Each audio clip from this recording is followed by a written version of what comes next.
Hey guys, let's get into my top 50 now. SFF Books 50 to 41.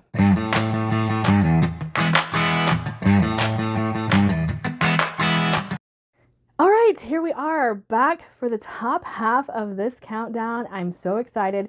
So, these are the 50 best books I've ever read in the sci-fi or fantasy genres. And I'm just saying, like, the rest of these books are amazing books that I gave 4.5, 5 stars. I love all of these books.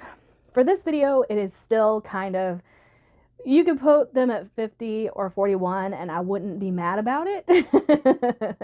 But as we reach the top 20 or whatever, those will be a little bit more static and clear cut as to where they land on my TBR. But I love all of these books, even all of them in the top 100. So, top 50, here we come.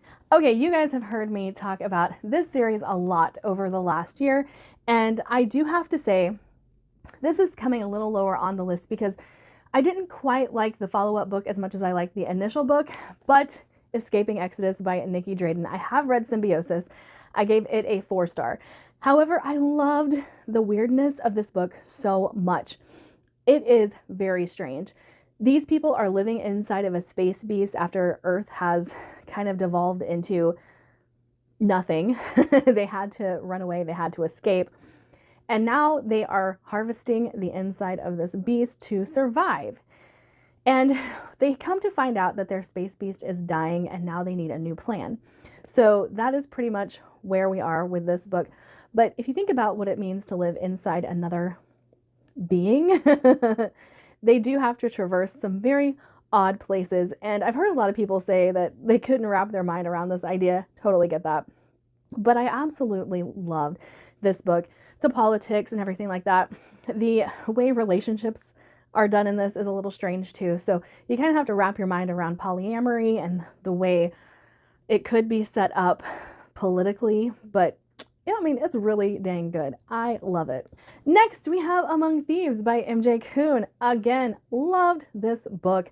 This is one that if you are looking for a fast-paced thieves story, you should definitely pick this up. Now, this is part of a duology, and I have yet to read the second book, but I'm thinking about reading it this month. That's, again, why it might be coming a little bit lower than you would expect on this list, but I loved MJ Kuhn's writing.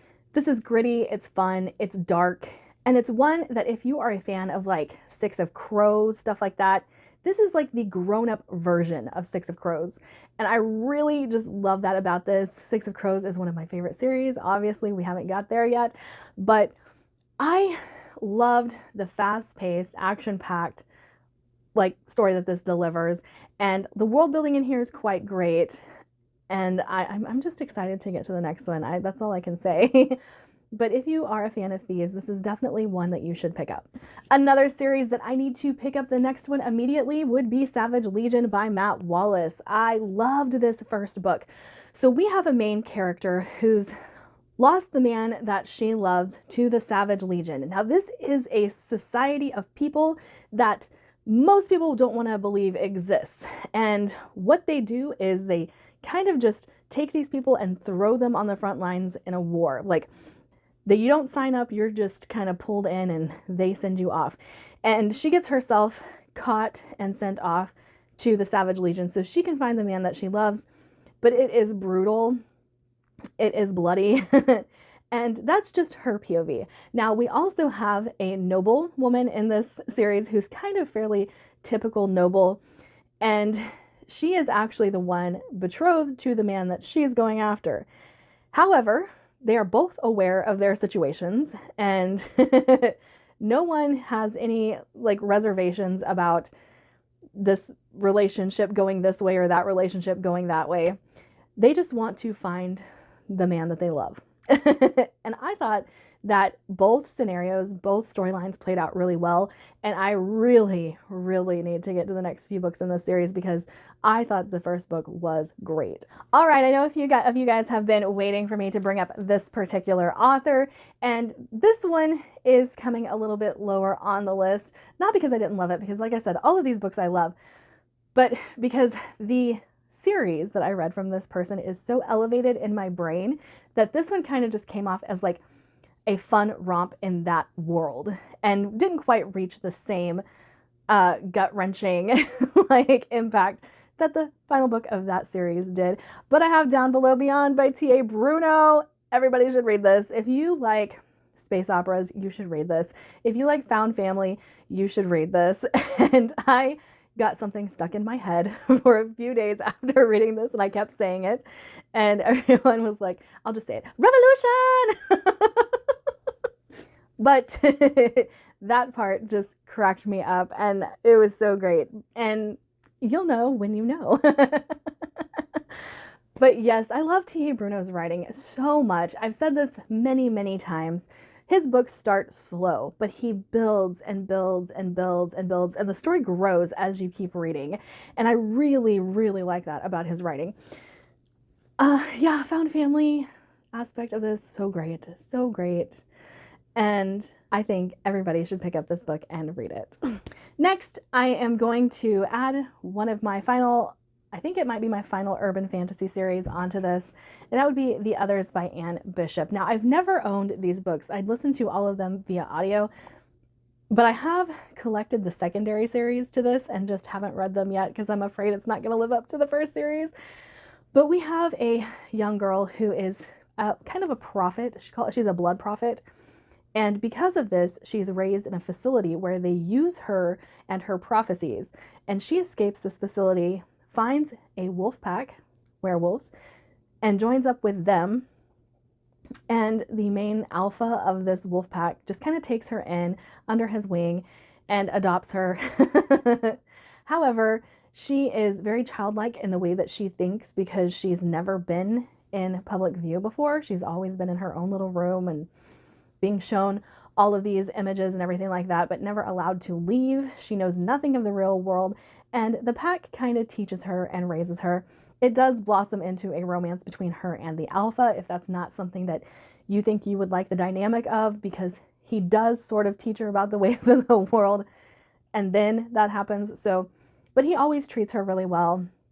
When things occur that she's not sure of, he always helps her through processing those feelings and everything like that.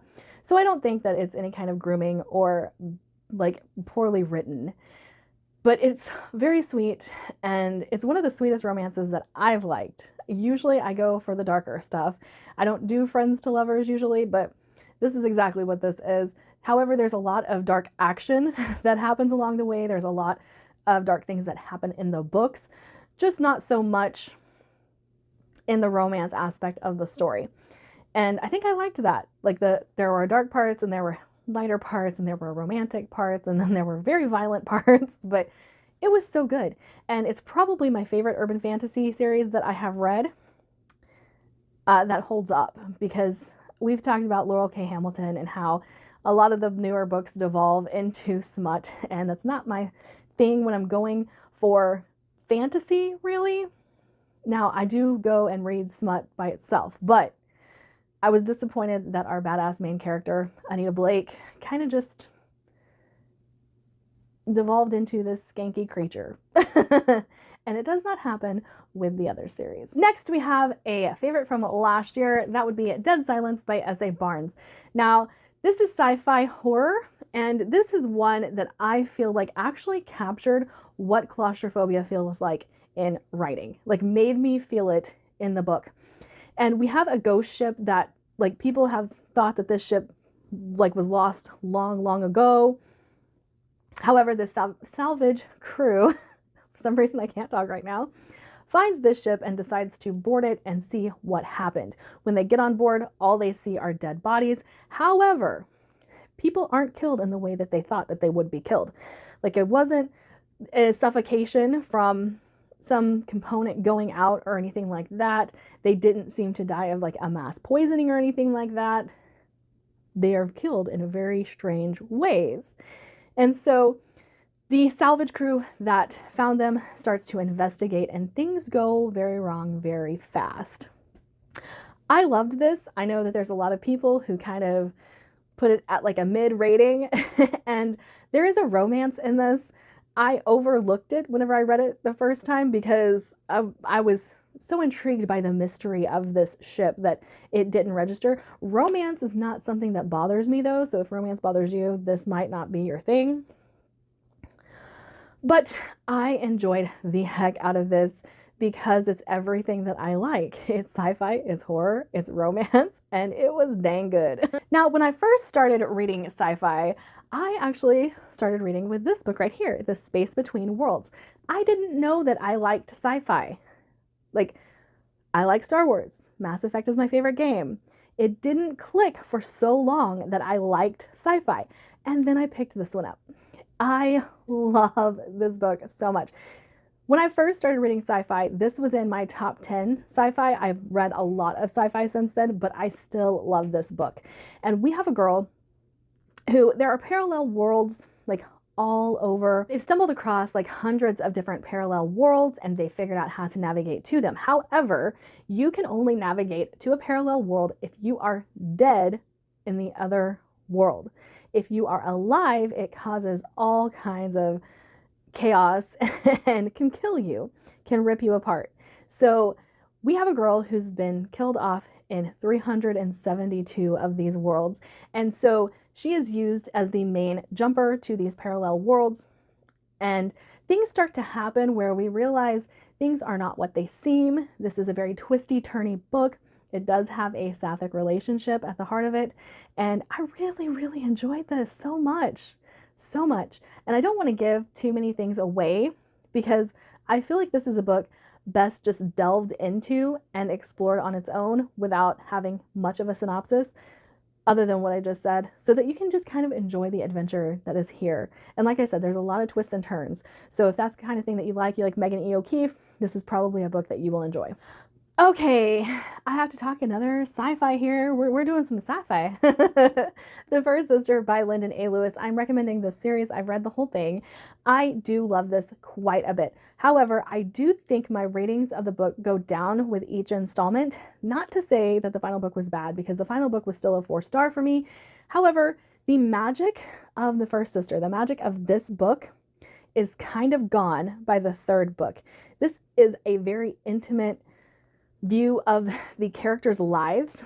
There's not much space opera to be had in this first book. However, by the time the third book happens, there's a lot of space opera going on and not so much intimate connection with the characters. It's plot, plot, plot. Now, you guys know I'm a very plot-driven reader, so there is plot throughout the entirety of the series. It's just that this one had a really good balance of plot and character, and that devolves into plot towards the end of the series. I hope I said that right. But if you read the synopsis of this, I want you to know that yes, we do have essentially a sex slave as our main character. However, none of this stuff happens on page. There are mentions of it, there's talk about it, but we are at the center of a revolution for the people who are involved in this type of lifestyle. And so you do get to hear about it, you do read a little bit about it, but nothing happens on page. You're not going to be seeing any of that while reading. But I really, really love this series. And this, again, it's one of the first sci-fi that I fell in love with and would highly, highly recommend. All right, and we have to talk about it, Murderbot. This is a love it or hate it series. And I get it. I get it. Murderbot is this robot that was made to be a weapon, and they do something that causes them to not have to function in their normal capacity. And so they've now ventured off into the wider world, but all they want to do is watch their soap operas and be left alone, and they hate humans. So when Murderbot gets wrangled into trying to help a group of humans, they really fight against everything in them to walk away. However, Murderbot's primary programming is protect and serve, and can't really override that part of their mental holdup, even though they are an AI. So that's the best synopsis I can give without spoiling the first book. But I think All Systems Red was great. I have read, I believe, 5 of these now, and every single one of them I've really enjoyed. The first novel of this series, I think, the full-length novel, it wasn't my favorite, but it was still everything I want from Murderbot, so I wasn't mad about it. But I highly, highly recommend it. Okay, guys, don't come at me. Don't come at me. Yes, this is coming in at 41. Yes, this fits in this block of books. Mistborn by Brandon Sanderson. I do love Mistborn. I'm not the biggest Sanderson fan, but this is a series that I wholeheartedly believe most fantasy readers should start with. Start with. That's what I'm going to say. Brandon Sanderson, I don't feel like I need to talk about this book very much. I don't feel like I need to talk about this series very much. But he is an excellent world builder. He has characters that you can root for. And his writing is very accessible. So if you're a young adult reader, I think this is a great series to start into adult fantasy. I also feel like this fits into young adult. So yeah, that's all I have to say. You guys have heard so many people talk about Mistborn. I don't feel like I need to be one to pound the nail. But that is my favorite SFF books and series, 50 to 41. And if you guys are interested, I have all of my links in a Linktree link down below. I'd love to see you on the Discord or the Patreon. But have a lovely, lovely day. Bye.